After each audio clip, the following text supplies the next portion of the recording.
নমস্কার বন্ধুরা, রিমি লাইফস্টাইল চ্যানেলের আরেকটি নতুন ব্লগে সকলকে জানাই অনেক অনেক ভালোবাসা ও অভিনন্দন। আশা করি দূরে কাছে যে যেখান থেকে ভিডিওটা দেখছো প্রত্যেকে ভালো আছো, আর তোমাদের ভালোবাসায় আমিও খুব ভালো আছি। বন্ধুরা, আজকের ভিডিওটা শুরু করলাম একদম সকালবেলা থেকে। তার আগে বলি, চ্যানেলে যারা নতুন তারা পুরো ভিডিওটা দেখে যদি ভালো লাগে তাহলে একটু সাবস্ক্রাইব করে আমার পাশে থেকো, আর ভিডিওর কোনো অংশ তোমাদের যদি খুব পছন্দ হয় একটু লাইক দিয়ে সুন্দর একটা কমেন্ট করে আমার সঙ্গে থেকো। বন্ধুরা, আজকে আবারও একটা ভিডিও তোমাদের সাথে নিয়ে এসেছি, শুধুমাত্র একটা বন্ধুত্বপূর্ণ ভালোবাসার টানে। রোজ চলে আসি তোমাদের কাছে। যাই হোক বন্ধুরা, আজকে একটু খুব আনন্দের। এই দেখো, আমার মায়নার কিছু টাকা দিয়েছে। আমি সত্যি কথা বলতে আমার স্বামীর আড়ালেই আমি কিছু কিছু করে টাকা জমিয়ে আজকে কিছু বলতে পারো 5 কাঠা জমির মালিক হয়ে গেছি। মালিক নয়, মালকিন হয়ে গেছি। শুধু ওই জমিটাই আজ আমার।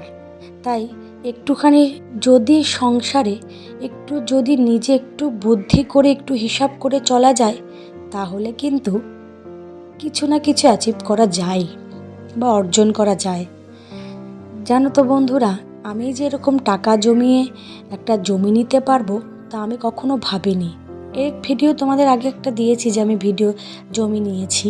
তোমরা আমাকে অনেকে অনেক ভালোবাসা দিয়েছো। যাই হোক বন্ধুরা, এইভাবেই আমি প্রতি মাসে যে মায়নাটা পাই ওটাকে আমি আস্তে আস্তে করে সেভ করে রাখি, যেটা আমার স্বামী এখনও পর্যন্ত জানে না যে আমার টিউশনি মায়না কত, মাসে কত ওঠে। সে কিন্তু জানে না। সে সামান্য খরচ যখন লাগে আমি তখন দিই, বা কখনো কোনো খরচ করতে হয় আমি তখন দিই। আবার আমার স্বামী কখনো জানতেও চায় না যে তোমার টিউশনির মায়না কত। যাই হোক, তারও আগ্রহ থাকে না বলে আমিও তাকে জানানোর প্রয়োজন মনে করি না, কিন্তু সে জানে তার স্ত্রী টাকাটাকে অপচয় করবে না। সে জানে তার স্ত্রী নিশ্চয়ই টাকা জমিয়ে কিছু না কিছু করবে।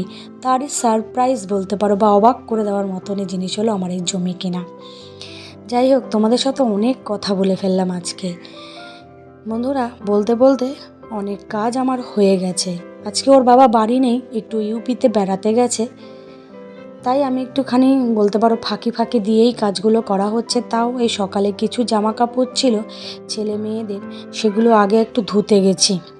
নাহলে ছেলে মেয়েদের জামা কাপড়গুলো যদি জমে থাকে না তাহলে দুদিন পরে আর দেখা যায় না, গাবলা ভর্তি জামা কাপড় হয়ে যায়। তাই জন্য আমি সত্যি কথা বলে দিনেরটা দিন কেচে ফেলি, তাহলে তাড়াতাড়ি কাজও সারা হয়, এবার একটু নিজেকেও একটু সময় দেওয়া যায়। আর যদি বেশি জামা কাপড় জমা হয় তাহলে না কাচতে কাচতেই দিন কেটে যায়। যাই হোক, যারা এখনও পর্যন্ত লাইক দিতে ভোলোনি তারা একটা সুন্দর করে লাইক দিও প্লিজ। দেখা যাচ্ছে ভিডিওতে কমেন্ট হয়ে যাচ্ছে অনেক, আর লাইক থেকে যায় অল্প। তোমাদের একটা লাইক আর একটা কমেন্ট আমার কাছে কিন্তু অনেক মূল্যবান। একটু দয়া করে বন্ধুরা লাইক দিয়ে দিও। আর পুরো ভিডিওটা দেখার জন্য তোমাদের কাছে আমার একটা বিশেষ অনুরোধ রইল। বন্ধুরা, 3 মাস চ্যানেল খুলেছে, এখনও কোনো কিন্তু চ্যানেলের উন্নতি করতে পারিনি, বা মনে করতে পারো আমার ওয়াচ টাইমও তেমন একটা হয়নি। তাই দয়া করে তোমাদের কাছে আমার একটা প্রার্থনা বলতে পারো যে আমার পুরো ভিডিওটা একটু দেখো। যদি এক বসায় দেখতে না হয় একটু চালিয়ে রেখে তোমার কাজ তুমি করো, আমার ভিডিওটা যেন ফুল ওয়াচ হয়ে যায়। জানো তো বন্ধুরা, মানে কি বলবো, অনেক আশা যে আমার ইউটিউব চ্যানেলটা একটু দাঁড়াবে, আমি একটু নিজেকে প্রতিষ্ঠা করতে পারবো, একটুখানি যেন অন্য জগতে একটু আমার প্রতিষ্ঠা লাভ করতে পারি, এই আশাতেই ইউটিউব চ্যানেল খোলা আমার। কিন্তু আমি বলতে পারো ঘরে বসে সংসারের কাজের সঙ্গে সঙ্গে কিন্তু অর্থ উপার্জন করি, কিন্তু তাও মনে হয় একটুখানি ভিডিও করি, একটু সময় বের করে ভিডিওটা মোটামুটি আমি চালিয়ে যাই। ভিডিও যদি না করতে পারি তাহলে যেন আমার নিজেরও ভালো লাগে না। 2 দিন ধরে ভিডিও ছাড়া হয় না, তার জন্য আজকে আবার একটু সুন্দর করে গুছিয়েই ভিডিও করলাম। আর বলতে পারো খুব আনন্দেই আছি। একটা মানে কি বলবো, আমার এত সুন্দর একটা সুখবর, তারপরে আমার সত্যি কথা বলতে জমিয়ে রাখা জিনিস, মানে আমার আমার এই মানে বলতে পারো এটা আমার সম্পত্তি। এর উপরে কারো অংশে ভাগ নেই যে আমাকে সাহায্য করেছে আমার কাজের জন্য, আমাকে জমি নেওয়ার জন্য। মানে আমার খুব ভালো লাগে, মানে খুব আনন্দ হয়েছে, আমি খুব আনন্দিত। তাই আমার এই আনন্দটাই তোমাদের সাথে ছোট্ট করে শেয়ার করলাম। কেমন হয়েছে বলবে। এই দেখো বন্ধুরা, বেগুনের মধ্যে ডিম দিয়ে ভেজে রান্না করলাম, বেশ ভালো লাগে, তোমরাও করে দেখো। আর এই হচ্ছে বেগুন ভেজেছি আলাদা, আর ওই যে ভিতর থেকে বের করা জিনিসটাকে পেঁয়াজ দিয়ে ভেজে নেব। এই রান্না করলাম, আর বেশি কিছু রান্না করিনি। রান্না করে এই যে ছেলেদের নিয়ে একটু গেছি রাস্তায় হাঁটতে, তাই ওদের সাথে একটু কথা বলছিলাম। আমি বললাম, এই তোরা কোথায় গেছিলিস, একারা একারা ঘুরে বেড়াচ্ছে। তাই আবার ডেকে নিয়ে আসলাম বাড়িতে। এই দেখো বন্ধুরা, আমার মেয়ের জন্য একটা শাড়ি নিয়েছি, সামনে সরস্বতী পুজো, তাই সরস্বতী পুজোয় পরবে বলে মেয়ের জন্য একটা শাড়ি নিয়েছি।